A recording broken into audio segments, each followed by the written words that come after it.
guys, welcome to Girl Meets Green. My name's Norma. As you can see by the title, we're talking about Euphoria, episodes 6 and 7. And I'm so sad there's only one more episode left, but let's get into it, okay? Let's get into it. So, episode 6, my anxiety was on 10. I was waiting for Lori to pop out and snatch Rue, or for something to go down. And baby, I don't know. I'm so nervous because Fez could get got as a way to get to Rue, right? From Lori. I don't know. A lot can happen, man, especially with episode 7. But let's go episode by episode. My first favorite moment is the Ollie, Gia, Leslie convos throughout the episode. I love that Ollie was there to basically be like, listen, Gia's a person too, right? She's a person here with feelings who's allowed to feel the feelings she's feeling, okay?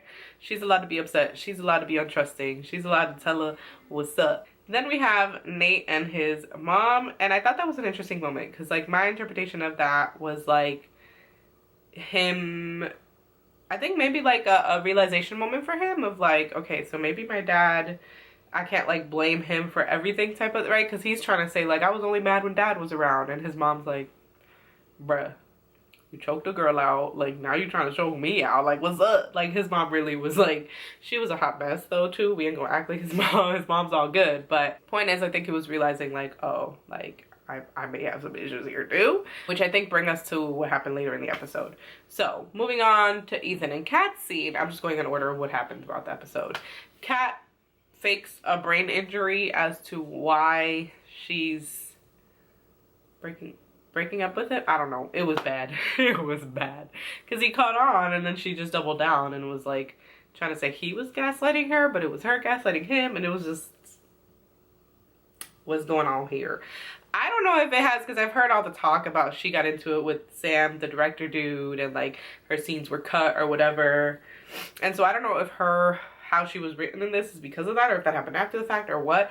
But I feel like Kat's going backwards and I don't understand why. Like, I feel like she's going back to, like, the Kat from the beginning of season 1, right? Because we're like, didn't she come out of this? Isn't this why she started dating Ethan? Now we're back? Okay. You know, whatevs. Then, of course, we have LEXI. We love LEXI. They're, like, holding hands, singing Stand By Me to each other. Like, just a moment. And I just we need to let Fez have that happiness. I mean, we don't really need to say more. We love LEXI, and we'll continue that conversation in the next episode. But anyways, moving on to Faye, talking to one dude, her boyfriend or whatever. He's basically telling her, I'm working with the cops. I'm gonna come through and try to get them to snitch on themselves, and you need to stay quiet. And she hasn't said anything yet. And my prediction when I watched this episode was that she would say something in the next episode, like that she would feel bad, or like she would realize she should, and she will. Okay, that's all I have to say. She better say something. She better say something, because I will square up with Faye, because she could have prevented all of whatever's about to go down, and I'm sick. As I said earlier, Nate and mom thing brings us to Nate and Maddie. He holds her at gunpoint to get the tape back. First of all, I don't know why she was trying to act like she didn't have it, because I would be like, here it is, take it. I don't know. You know? The only thing I can come up with is maybe she was trying to protect Jules because she thought he was going to do something with it. And then, of course, we end with Nate and Jules and him giving back the tape and them having that moment. That pretty much sums up episode 6. Well, it actually ends with Leslie finding out that Rue isn't going to be accepted into inpatient rehab and she'll just do outpatient. And she's just like crying and just like begging them to reconsider, which is it's so hard, and it really opens your eyes to what families of people with addiction deal with, especially children with addiction. Episode 7, Lexi's play, and baby, Lexi killed it. Okay, I loved her play, her creative direction. I want to know where Euphoria High is at. What kind of money they got for them set designs. I love her portrayal of her and Rue's friendship. Honestly, throughout the last few seasons, anytime their friendship is mentioned, I was like, I want more. Like, I want to see this actual friendship, right? Because the only things we see is her asking her to pee, like her showing up at her house to steal drugs from them, like little tidbits of them hanging out, but like with everyone, like everyone as a group. So I got what I wanted here. I got to see their friendship really truly develop, and I thought it was so cool to see. I loved her like creativity with the scenes, Lexi's creativity with the scenes. It was just really well put together, and I think she went about most of it up until Nate. all of the things she did about all the girls, I really felt like were very like, it was a good spin, a good message of like who these people really are and the things they really struggle with.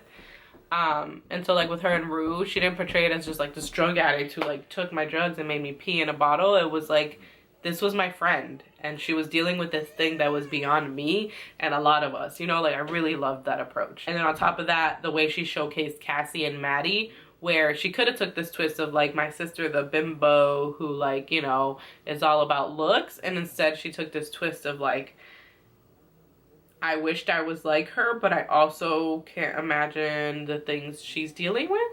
And the same thing with Maddie, where it's like she's so intimidating, but she's just like anyone else, you know, like she's sitting here crying about her parents fighting, like things like that, you know what I'm saying? Like just, yeah, anywho. I thought that was really cool creative direction for LEXI to take her play. And honestly, I was so irritated with Faye this whole dang episode, her ironing these dang suit pieces and not saying nothing, like, habla mi amor, habla, porque ¿qué tú esperas? Que lo agarren. All I kept thinking was, Ashtray, stay safe, baby. Be smart, baby, okay? He grabs that little knife and puts it in his sleeve, and you know, like he sees them whispering and he's like, I was cracking up with that freaking meme. Ashtray, somebody whispering in my house. Oh, my poor little Ashtray. As y'all know from my last video, he's my favorite character. He's the whole reason I decided to watch the show, and now I'm just stressed. And then Nate in the play, that was okay. That was a moment. Now, I'm scared for LEXI because of that. I'm also scared for Ethan for playing the role, okay? Like, oh. Y'all better have protection moving forward at school because, whoa, okay? Whoa. Oh, also, Maddie and Cassie, do y'all think they're gonna become friends again? I kind of get the feeling that they are. They were looking at each other and it wasn't like anger, it was like hurt. And then seeing the flashback of when Maddie found out and how what she was saying knocking on the door, it sounded to me like she wanted to talk it through almost, right? Like that's the vibes I got. So I don't know, I feel like maybe they'll work it out or something, you know, like now that Nate has left her hanging or whatever, like I don't know, I have a feeling that there's gonna be something to that.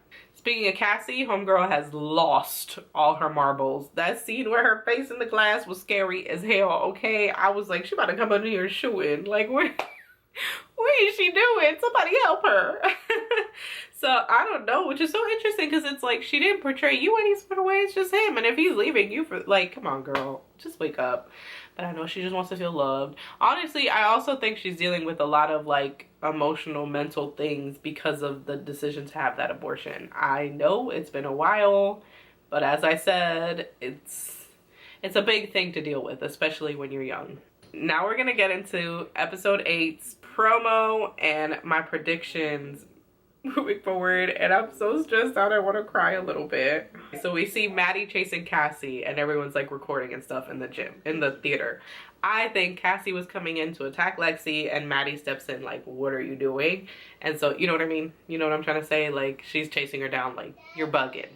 So we have Maddie chasing Cassie through the school now. We have Nate in a doorway with like police lights on. I don't know what that's about. I'm assuming maybe like a parent or someone called the police when they saw them fighting. I don't know. Then we have someone holding someone, and at first I thought it was LEXI and her mom. I think it's Ethan dressed as her mom holding her. Huh. Wait. Oh, I think this is supposed to be the mom holding Cassie after the whole abortion situation. Wow, that would be crazy if she put that in there. I think that's what this must be. And maybe that's why she ends up running up there. And then that's how Maddie ends up chasing her. I don't know. Interesting. And then we have Fezco on the ground. Okay. My fear is Ashtray attacked dude or did something. Ashtray is either being arrested or being like hauled off in an ambulance because of something happening to him, and they're holding Fez down either to arrest him and figure out what happened, or because he was trying to interfere because it was Ashtray. Seeing that, I don't think that Fez did something or that something's happening to Fez. I think something's happening to Ashtray, and that's why he's yelling like that. I just have a really strong feeling that it's Ashtray and not Fezco, like we've been thinking all along. And I kind of want to cry a little bit. They showed Ashtray way too much, like actually being aware of what was going on for it to be something Fez related. Like directly Fez related, if that makes sense. Oh shoot. And someone just broke a door. I think it's the police busting into Fezco's house. Maybe it was Fez breaking that door, because then they show him pounding on a door. There is so much going on in these promos all the freaking time. It's too much. There's a gun. There's a gun. Fuck, there's a gun. Okay, so either Ashtray shoots somebody or dude shoots Ashtray or Faye or something. And who is Fez trying to get out of the bedroom? And Maddie with the "this is just the beginning." Y'all, oh my god. Okay, I didn't understand a lot of what was in that promo. The moments they be putting in there are way too vague. They could go any of which way. But what I do stand on is that Fez is nothing directly happens or is because of Fez. I don't know if I'm making sense, but I don't think he does something. Like I don't think he shoots somebody or he confronts anybody or I think it's like he has no idea what's going on and something happens to Ashtray. I don't know if Ashtray gets shot, shoots somebody. Maybe Ashtray turns himself in to save Fez because, like, I mean, think about it, he's a kid. So, like, he's probably facing a lighter sentence. I don't know. I just am like 99% sure something happens to Ashtray, and that's gonna make me so sad because, as I've said, he's my number one and Fez is that really close number two, you know, like that, like 1.5. So, and then I don't know, like I said, I still think Maddie and Cassie are gonna become friends. I don't know, I feel like that whole chasing her down thing wasn't like her going to fight her. I think it was like, what's going on with you or something, you know. Anyways, I am hyped for episode 8. It is the season's finale, and it better not leave me on no like crazy cliffhanger because I might lose it. Anyways, I hope you guys enjoyed this little, you know, put your prediction down below about what you think is going to happen to Fezco or Ashtray. Like the video if you enjoyed it, and subscribe for more content and for next week's finale recap. I will catch you in the next one. Bye.